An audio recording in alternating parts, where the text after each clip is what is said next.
우리에게 주시는 하나님의 말씀은 계시록 14장 12절에서 13절 말씀입니다. 계시록 요한계시록 14장 12절에서 13절 말씀입니다. 신약성경 413면 정도의 요한계시록 14장 12절에서 13절 말씀입니다.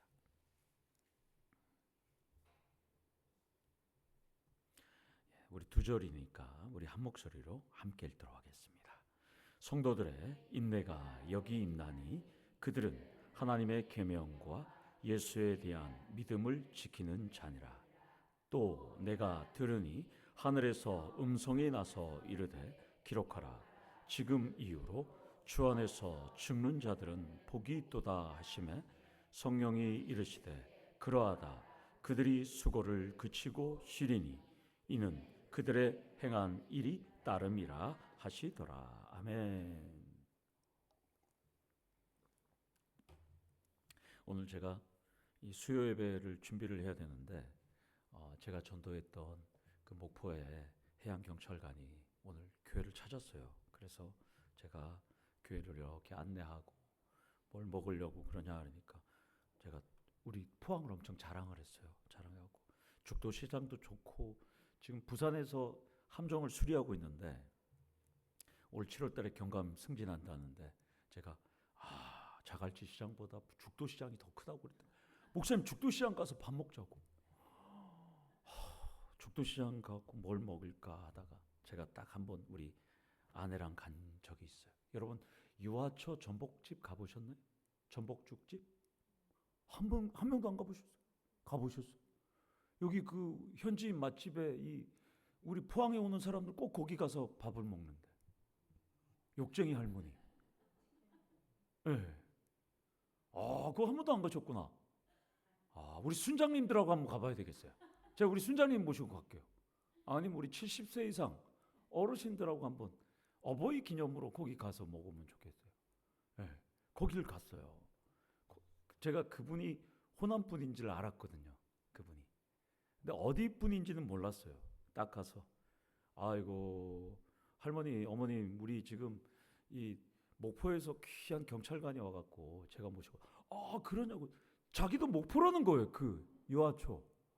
그리고 그분이 시집을 와서 여기서 사는데 우리 그 같이 왔던 그 해경 그 경찰 공무원의 파출소 그 2020년부터 21년까지 2년 동안 근무했던 그 동에서 태어났더라고요. 그랬더니 전복을 줬잖아요. 이만큼 주고 좀 있다가 그 전복 내장 있잖아요. 터뜨리지 않은 그걸 기름장에다가 이렇게 해갖고 그거 처음 먹어봤어요. 그 횟집 가면 주는 것처럼 아주 큰 그냥 내장을 4마리를 갖고 와갖고 4개를 갖고 와갖고 둘이 아이고 오늘 아주 제가 그래서 찬양하니까 목이 쫙 풀리는 것 같아요. 예, 그래갖고 제가 보냈어요. 예, 신앙생활 잘 하라고. 지금 다시 조금 쉬고 있는데 다시 또 나갈 거니까 걱정하지 말라고 그랬어요. 예, 딸만 셋이에요. 딸만 셋이고. 예, 그래서 제가 목사님 언제 또 만날까요? 하면서 이제 갔습니다. 예. 이번 주에는 손님이 참 많이 왔어요. 월요일도 왔고 또 오늘도 이렇게 와서 참 바빴던 것 같습니다. 예. 종말의 심판을 선언하는 내용이에요. 이 본문은 세 번째 천사가 심판을 설명하는 내용입니다. 9절부터 이렇게 말하죠. 만일 사람들이 타락한 거짓 선지자들인 짐승에게 끝까지 충성한다면 지독한 죽음을 맞이할 것을 경고하는 내용이에요. 본문은. 그리고 오늘 우리가 읽었던 12절은 그리스도께 충성하는 참 성도들에게 고난이 오더라도 그것은 이 땅에서만 일어나는 일시적인 고난이니까 인내하고 믿음을 지키라 라고 지금 말씀합니다. 다시 좀 부연 설명하면 종교적으로나 정치적으로 타락한 사탄의 종인 거짓 선지자들에 대한 충성은 영원한 상이 아니라 영원한 심판이 기다리고 있다. 이렇게 지금 말하는 겁니다. 그렇다면 오늘 이 자리에 수요예배로 나왔던 우리 성도님들은 우리의 충성의 1순위는 누구일까요? 담임 목사일까요? 아니면 수많은 정치, 사회 지도자일까요? 오직 예수 오직 성경 말씀에만 충성하는 우리 성도님 되기를 원합니다. 예수가 먼저라는 것이죠. 하나님이 먼저입니다. 문제는 성경 말씀을 왜곡하고 곡해해서 모든 해석의 끝을 예수 그리스도께로 향하지 않고 사람에게 향하는 거짓 선지자들이 너무나 많다는 것이죠. 담임 목사에게 향하는 사람들도 있고 또한 다른 것으로 본질을 왜곡하는 사람들이 너무나 많습니다. 왜곡과 곡해라는 단어가 있잖아요. 설교를 준비하면서 왜곡과 곡해는 내가 자주 쓰는데 정확한 건 뭐냐? 한번 또 찾아봤어요. 왜곡은 사실이나 내용을, 정보를 완전히 날조하는 거잖아요. 거짓으로. 가짜 뉴스 같은 것이 왜곡이죠. 곡해는 잘못된 해석을 하는 것이 곡해예요. 그러니까 모르니까 잘못된 해석을 하는 것이죠. 그래서 이단과 사이비들은 왜곡도 하고 곡해도 하는 것이죠. 그러나 우리의 모든 해석은 누구에게로 향해야 된다고요? 예수께로만 향하면 되는 거예요. 그래서 모든 설교의 해석에 설교의 우리 순장님들도 가르치잖아요. 제가 팁을 드린다면 여기서 또 자녀들과 예배를 드리자면 설교를 하면서 모든 건 끝에 가서 예수 그리스도를 딱 끝나면 되는 거예요. 모든 게 기승전 예수 그리스도 이렇게 끝나면 돼요. 모든 것이. 그래서 모든 것이 끝으로 예수께로 향하면 정답입니다. 읽지는 않았지만 6절에서 11절의 경고는 성도들에게 인내하라고 동기를 부여할 목적으로 주어졌습니다. 그리고 오늘 12절은 그 말씀을 요약하는 권면이기도 합니다. 이런 내용이에요. 짐승은 거짓 선지자들을 의미하거든요. 사탄의 종로로 타는 짐승과 그의 형상에게 경배하고 이마와 손에 표를 받는 자들이 넘칠지라도 그리스도인은 짐승에게 속지 말고 인내하는 믿음이 중요하다라고 지금 말씀하는 겁니다. 그래서 12절은 제가 한번 더 읽으면 성도들의 인내가 여기 있나니 그들은 하나님의 계명과 예수에 대한 믿음을 지키는 자니라 이렇게 말합니다.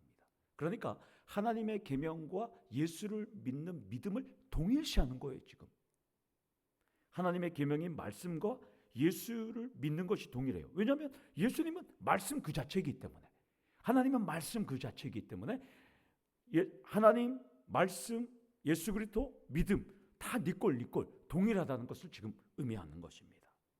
그래서 믿음은 영적인 귀를 가지고 듣고 보고 거짓에 타협하지 않는 것을 우리는 믿음이라고 하는 거잖아요.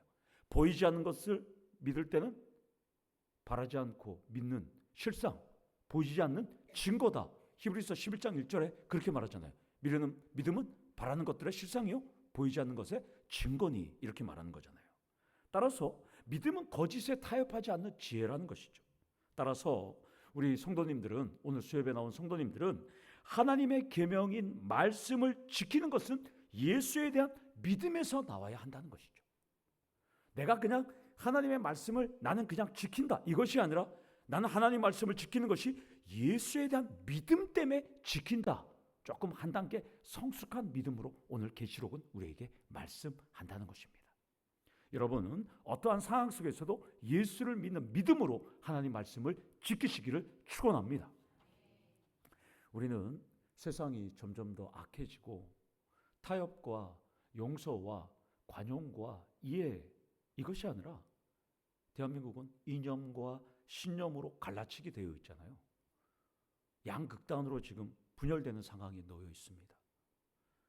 따라서 제가 조금 더 깊숙하게 들어가면 세상의 정치, 종교, 사회 지도자들이 계시록에서 말하는 짐승이라면, 오늘 말하는 짐승이라면 그들의 말에 여러분들은 흔들리지 마셔야 되는 거예요. 이해가 되십니까? 지금 계시록은 그걸 말하고 있어요. 대한민국의 수많은 국민의힘, 더불어민주당, 조국혁신당 수많은 당들이 있고 그들이 말하고 있는데 여러분들은 현혹되지 말라고 지금 말씀하고 있어요. 이건 정말 중요한 말씀입니다. 여러분들 그 말에 흔들리지 말고 하나님 계명과 예수에 대한 믿음을 지키라고 지금 말씀합니다. 꼭 표를 받아라, 경배하라 여기서 착각하면 안 돼요. 성경을 여러분들이 통찰력으로 깊게 보셔야 되는 겁니다. 지금 그러니까 2025년도에 대한민국과 전 세계는 짐승의 미혹과 타협과 차별하는 유혹 속에서 우리는 살아가고 있어요. 오늘도, 내일도. 그래서 본문은 인내하라는 거예요. 먼 미래에 먼 사탄이 와서 666 코드를 심고 바코드를 심고 이거 얘기에 현혹하면 안 되죠. 지금 현실이 지금 벌어지고 있습니다. 지속적으로 깨어 있어서 세상의 말과 주장에 우리는 흔들리지 마셔야 되는 거죠. 하나님의 계명인 말씀 안에 거하고 예수에 대한 충성심으로 살아갈 것을 본문은 우리에게 요청한다는 것입니다. 왜냐하면 여러분 잘 보세요. 우리 대한민국의 지금 양극단은 이 세상에서 잘 살아보자고, 대한민국의 진보와 좌우는 이 세상에서 행복하자고, 이 세상에서 기쁘자고 설득하고 참여하는 것이지 그들은 영원한 나라에 가자고 얘기하는 것 절대 아닙니다. 이해가 되십니까? 국민의힘이든 더불어민주당이든 조국혁신당이든 트럼프든 미국의 민주당이든 이 땅에서 행복하고 잘 살자고 이야기하는 것이지 그들은 영원한 하늘나라로 가서 행복하자고 얘기하는 것이 아닙니다. 따라서 우리는 영원한 하늘나라로 가기 때문에 그들의 말에 흔들리면 안 된다는 것입니다. 이걸 모르니까 탄핵 반대, 탄핵 집회, 기독교인들이 가서 그냥 살아가는 거예요. 그러면 목사님, 세상 정부와 삶을 우리가 어떻게 포기할 수 있습니까? 제가 대한민국 국민인데, 저도 투표권이 있는데 이렇게 얘기할 수 있죠. 그래서 하나님께서는 세상 나라와 하나님 나라에 산다는 것은 인내와 분별고와 통찰력이 필요하다고 성경 66권에서 말씀하는 것 아닙니까? 그런데 이 땅의 많은 목회자들과 많은 성도들은 이걸 모르고 지금 거기서 그냥 살고 있어요. 허우적허적거리고 있어요. 태극기 부대, 탄핵 집회, 탄핵 찬성 부대, 정강훈을 비롯해서, 정강훈은 목사도 아닙니다. 그 사람은. 여러분들이 정강훈을 좋아할지 모르지만 정강훈 목사도 아니에요. 그 사람은 씨예요. 씨. 정강훈 씨. 어떻게 그런 사람이 목사라고 지금 살고 있는지 저는 그 사람을 인정도 하지 않아요. 여러분들. 우리는 지금 세상 나라와 하나님 나라의 사이에 있는 하나님 나라의 시민권을 갖고 있는 사람들입니다. 단지 우리는 대한민국에 속해 있기 때문에 투표권이 있을 뿐입니다. 그런데 왜 우리가 그들의 말에 흔들려야 돼요? 우리가 이 땅에서 잘 살아봤자 얼마나 잘 삽니까? 우리는 영원한 하늘나라가 우리나라인데 그들은 하늘나라로 우리를 이끌 수가 없어요. 성도님들 정신 똑바로 차리세요. 보수와 진보 좋습니다. 대한민국 잘 살자는 거. 그러나 우리는 영원한 하늘나라가 우리의 나라입니다. 절대로 흔들리지 마십시오. 여러분들. 담임 목사가 그렇게 생각합니다. 지금까지 태극기 부대를 활동하고 또한 좌파에 있고 진보에 있는 거 제가 다 인정하고 다 공감합니다. 그러나 지금부터 이 순간 이후부터 우리는 세상 나라와 정부와 세상 나라 백성들에게 흔들리지 마세요. 여러분들의 주권만 제대로 참정권만 하시기를 원합니다. 지금 성경은 그렇게 말하고 있습니다. 계시록은. 예수에게만 충성하라고 지금 말씀합니다. 비록 세상 사람들로부터 너는 바보야, 멍청해, 왜 가만히 있어? 이런 비난과 고난에 직면하더라도 성도들의 인내가 여기 있나니 그들은 하나님의 계명과 예수에 대한 믿음을 지키는 사람들이라고 지금 말씀하지 않습니까? 이건 먼 미래에 있는 것이 아니라는 것이죠. 따라서 우리 더치원교회 성도님들은 좌파, 우파 없습니다. 진보, 보수 없습니다. 우리는 예수 가문, 예수 혈통, 예수 당입니다. 아멘이십니까? 그렇게 우리가 고난 속에서 살아갑니다. 니들은 바보야. 니들은 투표권도 있고 너네들은 참정권도 있고 대한민국 국민인데 왜 바른 소리 못하고 왜 집회 나오지 않고 왜 찬성하지 않고 왜 반대하지 않냐? 비난하고 고난에 직면할 것이라고 분명히 성경은 말씀하고 있습니다. 오늘도. 그러나 우리가 영원한 인내를 한다면 하나님께서는 안식의 상을 받을 것이라고 약속한다는 것이죠. 그것이 바로 13절 말씀입니다. 13절은 왜 우리가 세상 정부와 세상 정치인과 사회에 우리가 흔들리지 않고 인내하는지 동기를 부여하는 말씀이 13절입니다. 짐승을 경배하고 이 땅에서 행복과 기쁨을 위해 허둥거리는 자들은 영원한 쉼이 없겠지만 그들은 우리에게 영원한 쉼을 줄 수가 없습니다. 그러나 주 안에서 인내한다면 영원한 쉼이 있음을 약속한다는 것입니다. 아멘이십니까? 그래서 13절은 상당히 무거운 말씀이에요. 주 안에서 죽는 자들이라는 표현은 왜 집회 안 나와? 왜 반대 안 해? 왜 태극기 부대 안 와? 왜 탄핵 찬성 집회 안 와? 하는 사람들이 우리를 괴롭히고 그들의 주장과 그들의 말에 동조하지 않을 때 분명히 순교할 수 있다고 지금 말씀합니다. 우리가 코너에 몰릴 수 있다고 지금 말하는 거예요. 그리스도인의 인내가 얼마나 고통스럽고 힘든지 오늘 보니까 성령이 이르시되 성령께서 그리스도인들의 복을 직접적으로 선포한다는 거예요. 얼마나 힘든지. 여러분들 오늘도 직장에서 살고 지금까지 살면서 얼마나 힘드셨어요. 우리 경북 지역은 국민의힘인데 정말 대통령이 잘 됐으면 좋겠는데 탄핵이 기각이 됐으면 좋겠는데 여러분 중에 그런 분들도 있을 거예요. 그러나 또 아닌 분들도 있겠지만 그렇게 살아가면 열심히 고통스럽고 힘들다고 그러죠. 그러나 그런 삶을 안 사는 것이 오늘 어렵다고 하는 거예요. 지금. 그래서 오늘 보니까 성령께서 그리스도의 복을 직접 선포하는 거예요. 수고를 그치고 쉬리니 영원한 안식의 복을 얻는다라는 것이에요. 사랑하는 성도 여러분, 여러분들은 극강의 분열 대한민국에서 살아가느라고 얼마나 힘드실까요? 여러분들도 그 마음속에서 여기도 가고 싶고 저기도 가고 싶고 우리 교회 안에서는 이쪽도 가고 싶고 다 알죠, 제가. 그러나 오늘 말씀은 순교를 각오하면서 오직 하나님 말씀과 예수에 대한 믿음으로 승리하라고 우리에게 권면합니다. 따라서 우리는 앞으로 세상에 흔들리지 말고 오직 말씀, 오직 예수 그리스도에 대한 믿음으로 승리하시는 우리 도치원교회 성도님 되기를 간절히 축원합니다. 아멘. 우리 다 같이 기도하시겠습니다. 하나님 아버지 감사합니다. 세상의 말, 세상은 영원한 쉼을 주지 못함을 우리는 알게 되었습니다. 아버지 하나님, 영원한 쉼을 사랑하며 오직 예수만 살아가고 세상의 좌우익에 아버지 하나님 흔들리지 않는 하나님 나라의 일꾼들 될 수 있도록 하나님 우리를 붙들어 주시옵소서. 예수 그리스도의 이름으로 기도드리옵나이다. 아멘. 자, 우리 세미나 30페이지를 살펴보도록 하겠습니다. 30페이지. 직분 누가 어떻게 주는가 이걸 찾아보겠습니다.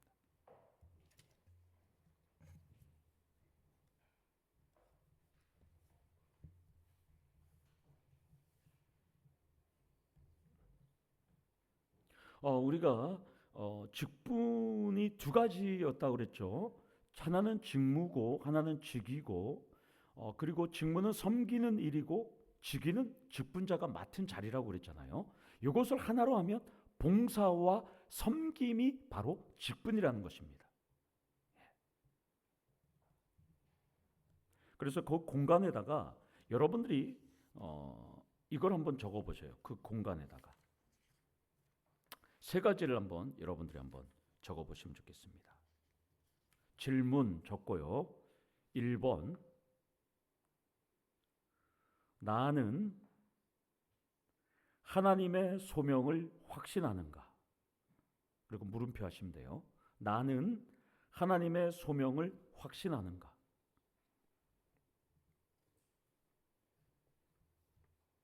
2번 나는 직분의 사역을 사모하는가?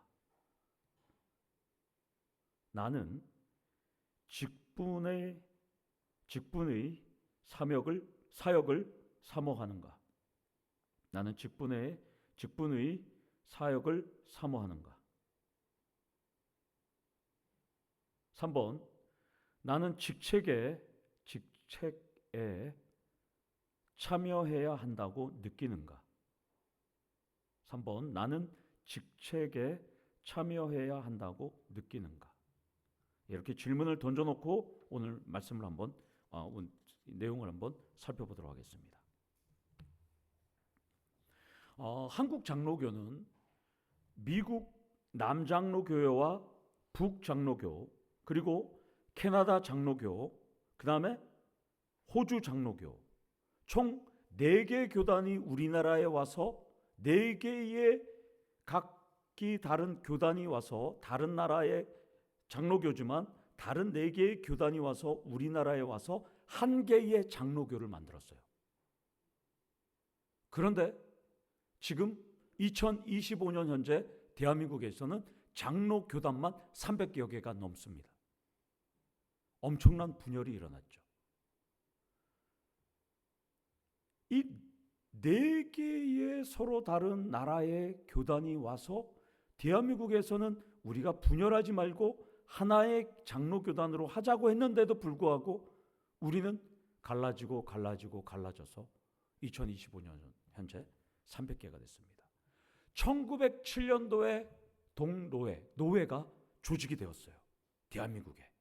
그것이 총회가 되고 각 교단이 됐는데 불과 120년 만에 300의 교단으로 우리가 헤어졌습니다. 이 문제가 뭐냐면 직분에 대해서 모르기 때문입니다. 직분이 뭔지 모르기 때문에 분열이 일어났어요. 2025년 4월 8일 이번 주 화요일 날 국민일보 더 미션란에 보면 부산에 가면 모자이크 교회라고 아주 유명한 교회가 있어요. 모자이크 교회가 임직 교육을 지금 공부에서 넘어서 리더십 공부로 지금 확대하고 있다는 거예요. 그래서 8개월 동안 교육을 시킨대요. 장로님, 권사님, 안수집사님 되려면 8개월 동안 교육시킨대요.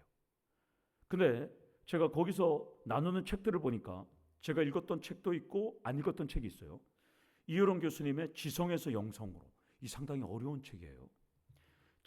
일본 작가 미우라 아야코의 길은 여기에, 변호사 출신인 성경대학교 교수 오스왈드 샌더스 교수님의 영적 지도력, 성경, 교회론, 교회사, 장로교 헌법, 총 8개월 동안 교육을 한대요. 임직 교육이 얼마나 중요한지. 우리도 지금 교회사를 중세까지만 제가 살펴봤잖아요. 지금 우리가 살펴볼 게 종교개혁사, 또 우리 한국교회사까지 와야 되는데 제가 거기서 이제 멈추고 여기 왔거든요. 그런데 그 사람들은 성경, 교회론, 교회사, 장로교 헌법까지 8개월 동안 심층적으로 다루는 거예요. 그래서 그들은 지성은 선택이 아니라 기본이다라는 주제로 지금 나누는 거예요. 어떤 교회는 보니까 철로역정, 어거스틴 차메로, 우리가 교회다, 인문학과 고전과 신학 완전히 지금 다 하는 거예요. 여러분들이 직분에 대해서 딱 3가지로 알면 좋은데 2가지만 하면 직분은 영적인 돌봄 그리고 섬김이라는 거예요, 여러분들. 그런데 영적인 돌봄보다는 행정적이고 사무적인 결정에 치우치니까 이게 안 되는 거예요. 신방도 하고 영적으로 같이 기도하고 기도 모임도 하고. 제가 7월 달에 6월 말에 이제 방학하게 되면 7월 달에 사남기 모임을 하려고 합니다. 매주 화요일 저녁 7시에 사랑하는 남편을 구원할 수 있는 기도 모임. 이게 사남기예요. 사남기. 물론 다른 분들도 오셔도 돼요. 남편 없는 분들도 있을 수 있잖아요. 그래서 제가 방학 기간에는 담임 목사가 쉬냐? 안 쉬어요. 사남기.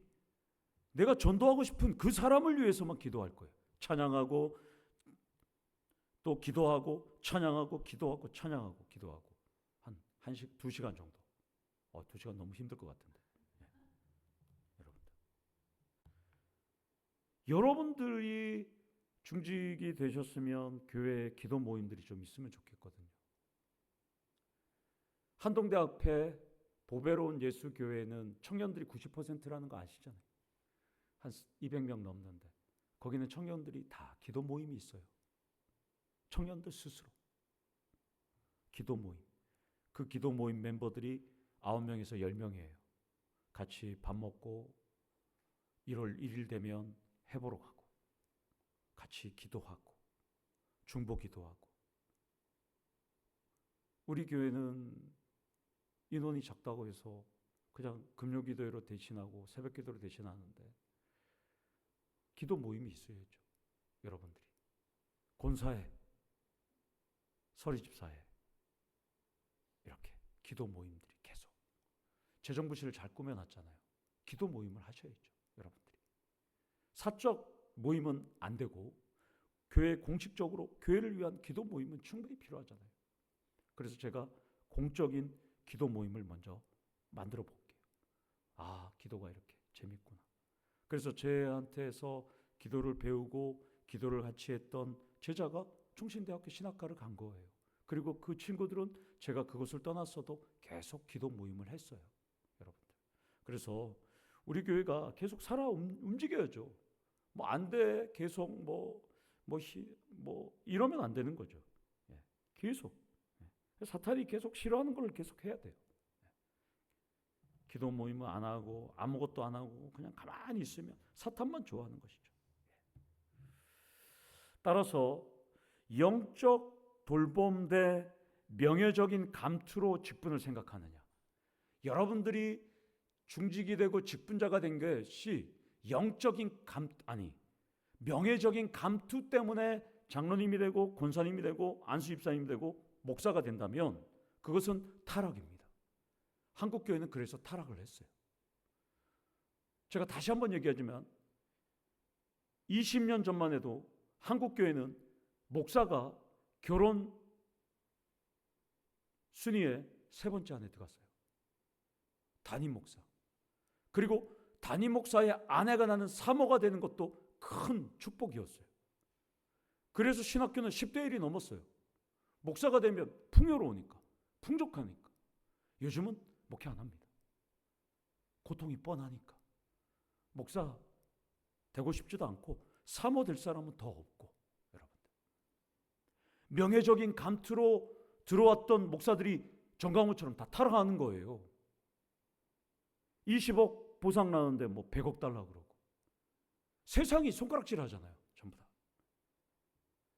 물론 그럴 수밖에 없는 이유도 있겠지만 명예적인 감투로 수많은 목사들이 목사가 됐으니까 타락이 일어나는 거죠. 변질이. 마찬가지입니다. 교회 안에도 내가 장로님 되고 권사님 되고 안수집사님 되면 명과 감투를 쓰고 있다 생각하면 그 다음부터는 타락이 일어나는 것이거든요. 따라서 우리들도 영적인 돌봄을 위해서 목사가 되고 장로님이 되고 권사님이 된다는 거 꼭 기억하시길 바랍니다. 그래야지만 교회가 신방과 영적인 지도가 일어나는 거예요. 그래서 오늘 보면 도구로서의 직분이 뭐냐면 질서 유지, 통치자를 위해서 우리가 이것이 필요하다는 거예요. 대통령제나 내각제도 다 질서를 유지하기 위해서 있다는 거예요. 국민들이 대통령에게 권한을 준 것도 대통령에게 권한을 준 건 대통령이 철권 통치하고 예전에 우리 그 사람들을 막 짓밟고 뭐 감옥에 막 가두고 이런 걸 하라는 것이 아니라 잘 다스리라고 하는 거죠. 교회도 마찬가지예요. 하나의 사회라는 거예요. 이 사회가 안정적으로 지속적으로 질서 유지를 위한 통치 제도가 필요하기 때문에 직분을 만들어 주셨다는 겁니다. 그것이 바로 공예배의 책임은 어디에 있냐면 당회에 있습니다. 목사에게 있는 것이 아니라 이 공예배의 책임은 당회에 있어요. 그리고 직분자로 세운 1순위가 뭐냐면 예배를 위해서 여러분들 세웠어요. 이걸 잊지 마세요. 하나님께 우리는 예배하기 위해서 이 자리에 모였잖아요. 첫 번째 1순위. 따라서 당에도 교회의 예배. 그래서 예배에는 뭐가 있냐? 돌봄, 예배, 성례까지 다 포함되는 겁니다. 이 예배의 개념이. 삶의 예배, 돌봄 잘 하고 있는지, 우리 장로님들이 신앙생활 똑바로 하고 있는지, 삶의 예배는 잘 드리고 있는지 그것까지 보고 그 다음에 예배, 교회 안에서 예배, 그리고 거기다가 예수님에 대한 만찬, 성례까지 우리가 있다는 것이죠. 따라서 이 당회가 예배에 있고 여러분들의 직분도 예배를 위해서 존재한다는 것. 첫 번째, 이것을 기억하시면 좋겠어요, 여러분들. 그런데 우리 31페이지에 보면 이에 대해 어떤 사람은 반대 의견을 제시한다는 거예요. 반대 의견. 교회는 영적인 공동체이므로 오직 말씀과 성령의 다스림을 받아야 한다고 주장해요. 예. 그다음 미국에 보면 퀘이커 교도 같은 극단적인 그룹은 다스림을 위한 제도로서의 직분을 거부하기도 해요. 이런 집단 생활하는 사람들은. 예. 이 사람들은 직분자가 사람에 의해서 선출된다고 보기 때문이에요. 그러나 여러분들 제가 이 얘기를 먼저 드려야 되겠네요. 구약에서는 하나님께서 어떻게 사람을 선출했을까요? 제비를 뽑아서 선출했어요. 하나님의 뜻을 확인하기 위해서. 구약에서는. 그럼 신약에서는 어떻게 했죠? 투표를 통해서 하나님의 뜻을 확인하는 거예요. 그러니까 구약에서는 제비를 뽑아서 하나님 뜻을 확인하듯이 신약에서는 투표를 통해서 하나님 뜻을 확인하니까 우리가 임직자를 선출할 때 제비를 뽑지 않고 투표를 하는 거예요. 그리고 그냥 투표해서는 안 되니까 3분의 2 이상을 우리가 뽑는 거예요, 여러분들. 오늘 여기서 보면 직분 자체를 지나치게 강조하는 그룹들이 로마 카톨릭 교회라고 지금 말하잖아요, 여러분들. 그래서 직분자로가 안 부르고 성직자라고 부르는 거예요. 그들은 다른 성도와 본질적으로 다르다는 거예요. 거룩하다. 자기들은 완전히 거룩한 사람들이라고 그렇게 절대적인 권한을 가지고 왕처럼 군림했다는 거예요, 여러분들. 그래서 우리는 성직자 선출이 아니잖아요. 뭐죠? 임직자 선출인 거예요. 임직자. 직분을 선출하는 거예요. 그리고 이들은 세속 권력과 결탁해서 교회를 타락했다는 것이죠, 여러분들. 그래서 다시 한번 얘기하지만 교회의 모든 직분은 공예배를 위해서 부름받았다는 거예요. 목사로부터 장로님, 권사님, 집사님 전부. 예. 그런데 한국 교회는 그동안 지금까지 왜 직분자로 부름받았는지 무엇을 알고 행하는지 오해가 있었어요, 여러분들. 우리 교회는 없잖아요. 그러나 여러분들도 여러 교회에서 오신 분들도 있겠지만 전통적인 교회는 요즘도 장로님석이 따로 있어요. 제일 앞에 팻말까지 있어요. 여기는 장로석 이래갖고 앉지 못하게 해요. 제 모교에도 가면 앞줄은 장로님들 앉아요. 그리고 앞전에 있던 교회도 앞줄은 다 장로님이 앉고요. 또 목포로 가봤더니까 장로님들은 세 번째에서 네 번째 쪽에 또 장로님들이 또 왕창. 제가 목포에 있을 때 우리 장로님 몇 분인 줄 아세요? 시무 장로님 13명이었어요. 원로 은퇴 장로님까지 합하니까 30명이에요.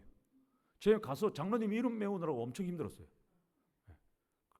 아니, 물론 빨리 외우지만 얼굴하고 매칭시켜서 장로님들이 그렇게 많은 게 13명이에요. 13명. 너무 많았어요.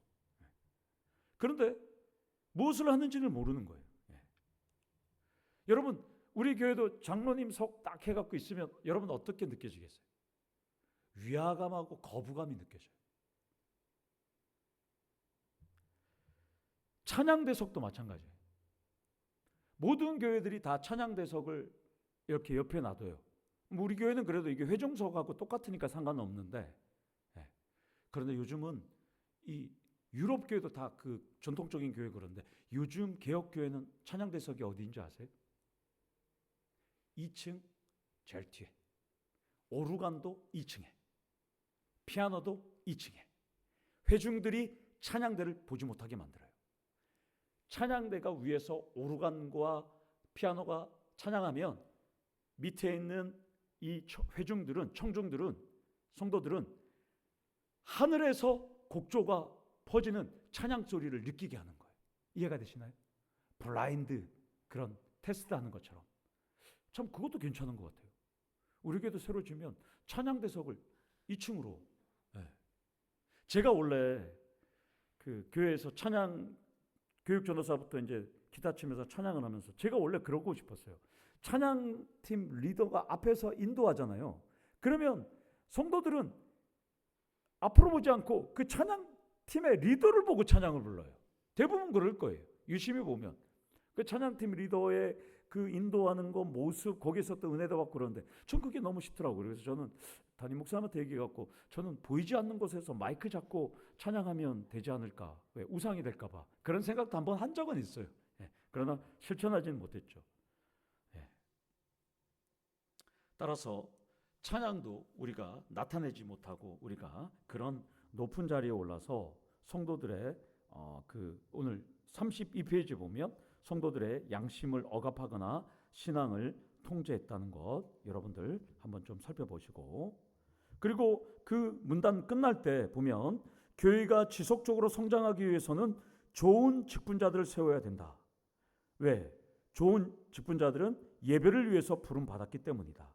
그래서 자신의 사명과 역할을 확인해야 되고 예배가 끝난 뒤에 자신의 활동들을 통해서 자신이 한 역할들을 또한 그것들을 점검하고 지속적으로 체크하면서 교회를 세워나가야 한다는 것이죠. 여러분들, 그렇게 해서 하나님은 직분자가 될 사람에게 은사를 주셨다는 거예요. 그러니까 은사는 최소한의 자격입니다. 목사는 목사로서 갖춰야 될 은사가 있고요, 장로님은 장로님으로서의 갖춰야 될 은사가 있어야 되고요, 권사님은 권사님으로서의 은사가 있는 거예요. 근데 하나님께서 그 은사를 주셨다는 거죠. 그런데 우리가 이제 임직자를 선출할 때 전혀 자격이 없는 줄 여러분들도 알아요. 그런데 전혀 자격이 없지만 이번에 임직자로 세우면 하나님께서 막연히 은사를 줄 것이다 라고 생각하고 세우면 안 된다는 거예요. 반드시 하나님께서 주신 은사가 있어야 한다는 것을 우리는 전제해야 합니다. 목사는 설교자로서 잘 가르쳐야 되고 전해야 되고 하나님 말씀을 읽고 연구하고 또한 가르치고 전할 수 있는 은사가 있어야 돼요. 그런데 제가 신학대학원에 갔더니까 그런 사람들이 많아요. 저는 찬양의 은사가 있습니다. 저는 성격이 좋습니다. 저는 다른 사람을 듣기를 좋아하고 위로를 좋아하고요. 어떤 전도사님들 보니까 저는 운동을 참 잘합니다. 이거는 목사의 소명이 아니에요. 분명한 소명이 있어요. 제가 좀 이따가 이제 소명을 말할 텐데, 소명은 내적인 소명이 있고 외적인 소명이 분명히 있어야 됩니다. 목회자도 내적인 소명과 외적인 소명이 있어야 되고 직분자들도 내적인 소명과 외적인 소명이 분명하게 있어야 됩니다. 따라서 여러분들이 중직으로 교회를 섬길 때 여러분들에게 리더십이 있고 모범이 되어야, 그래야 권위가 있어요. 여러분들, 권위의식으로는 여러분들이 존경을 받지 못해요. 하나님의 부르심에 합당한 리더십과 또한 소명이 있어야 되는 거예요.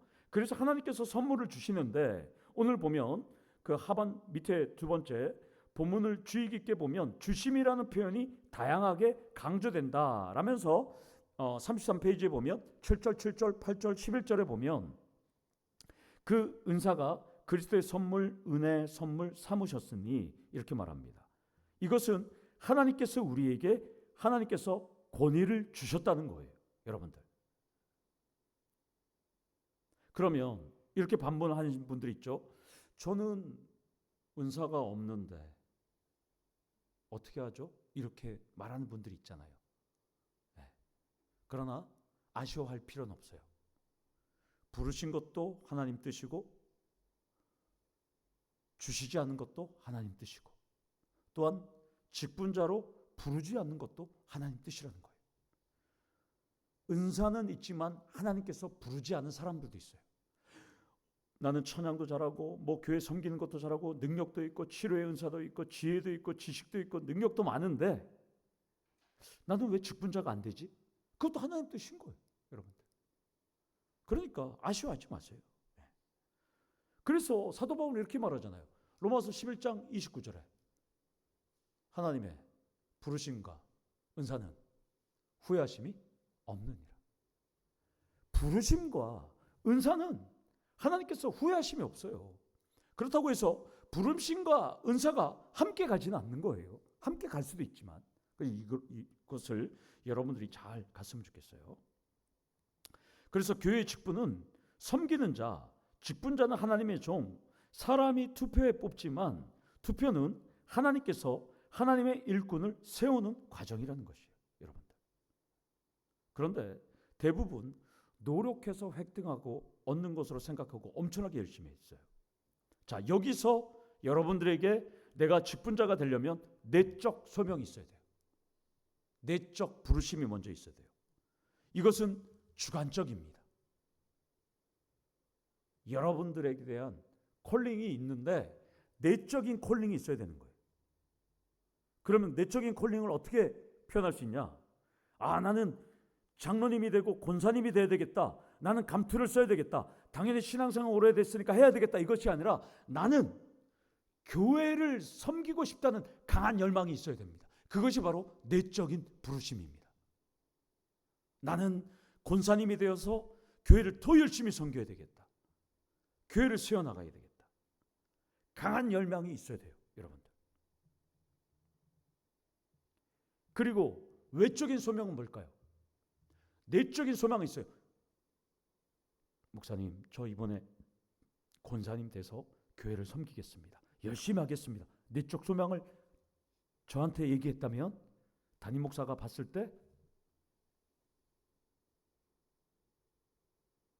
가능성이 있느냐 없느냐 보는 것이 외적 소명이에요. 여러분들 중에 누가 저를 찾아와서 목사님, 저는 신학대학원 가야 되겠습니다 하면 제가 판단한 것이 외적 소명이고, 여러분들도 마찬가지예요. 누가 찾아와서 뭐라 그러면 여러분들이 그분을 판단한 것이 외적 소명입니다. 따라서 내적 소명과 외적 소명이 분명해야 됩니다. 직분자는 내가 돼야 되겠다는 주관적인 경향이 아니라 객관적으로 분명한 소명이 있어야 됩니다. 그래서 목사가 되려면 그 당회장의 사인도 받아야 되고 도장도 받아야 되고 노예 가서 목사 고시도 받아야 되고 그리고 신학대학원에 가서 다시 한번 면접과 그 모든 과정을 거쳐요. 엄청난 엄격한 절차와 과정을 거치는 것이 외적 소명의 과정이 반드시 있다는 거예요. 따라서 여러분들은 지금까지 내적 소명과 외적 소명 없이 직분자 될 수도 있어요. 그러다가 나중에 교회를 섬기는 것은 알 수는 있지만 여러분들이 잘 생각해야 돼요. 그래서 제가 섬겼던 많은 교회들이 보면 사전 선거운동을 해요. 식사도 대접하고 선물도 주고요. 그리고 선거 끝나면 안 줘요. 선거 전에는 다 줘요. 밥도 사주고. 딱 되면 끝나는 거예요. 그때면 어떻게 하죠? 받으려고 해요. 정치인들처럼. 직분을 인간적으로 쟁취하면 감투를 생각하고 교회는 위기가 일어난다는 것 여러분 꼭 기억하시기를 원합니다. 자, 그래서 다음 페이지 넘어가겠습니다.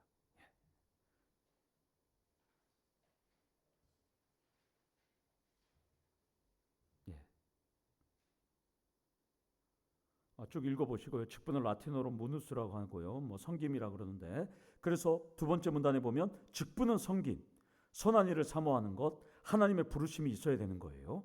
여러분들 문제가 있어요. 문제가 뭐냐면 그럼에도 사람들이 직분을 쟁취하려는 이유는 직분 안에 권력이 있다고 생각하기 때문에 이게 문제예요.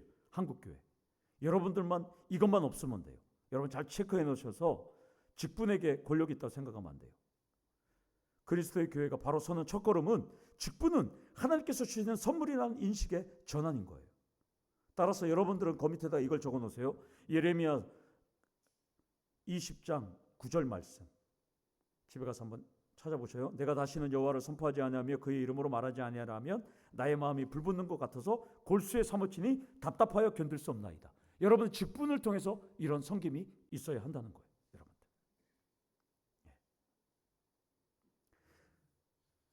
그래서 예수님께서 승천하시면서 직분을 줬다는 것이 이 34페이지에 35페이지에 나오는 것입니다.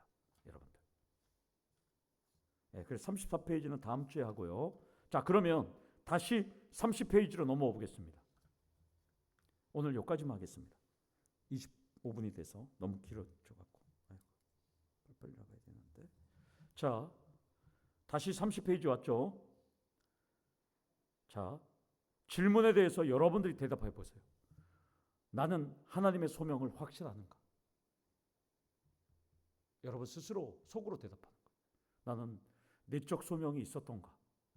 외적 소명을 받았던가? 없었다면 여러분들 지금 다시 한번 생각해 보세요. 또한 나는 이 직분의 사역을 사모하는가? 내가 장로님 되고 권사님 되고 또 담임 목사 돼 갖고 어쩔 수 없이 이걸 해야 되는구나. 그냥 새성경 축제 앞두고 권사님들 다 나오라니까 어쩔 수 없이 나오고 집사님들 나오라니까 어쩔 수 없이 나오고 그러는가? 여러분들 한번 내가 사모하는가? 사모하지 않는가? 여러분들 잘 판단하셔야 돼요. 나는 직책에 참여해야 한다고 느끼는가? 여러분들. 이제 여러분들이 이 직책, 이 직무와 책임 지금 있는 분들도 있고 또 이제 중직이 되셔야 될 분들도 있잖아요. 과연 내가 여기에 참여해야 한다고 느끼는가? 여러분들 한번 답을 스스로 해보세요. 이런 것도 하지 않고 우리는 지금까지 세움을 받았잖아요. 여러분들. 그래서 여러분들은 이것을 통해서 나아가야 돼요. 이렇게 교회 안에서 할 일이 많은데 세상을 쳐다볼 일도 없잖아요. 여러분들 직장에서 일하는 것도 참 힘들잖아요. 여러분들. 그래서 여러분들 직분은 섬기는 것이라는 거 여러분들 잘 기억하시면서 여러분 가시면 좋겠어요. 오늘 많은 걸 나눴어요. 여러분들 계시록을 통해서 제가 상당히 어려운 말씀, 무거운 말도 제가 나눴어요. 여러분들 그래서 여러분들이 우리는 하나님 나라에 속했다는 것을 잘 하고 여러분들이 어떤 정치 활동하는 것도 저는 상관없어요. 국민의힘이든 더불어민주당이든 조국혁신당이든 정당으로도 가도 상관없어요. 그러나 여러분들의 먼저 그의 나라와 의를 구하는 것이 먼저라는 것 여러분들 기억하시면서 날마다 하나님 영광을 위하여 살아가는 우리 성도님들 되기를 축원합니다. 아멘.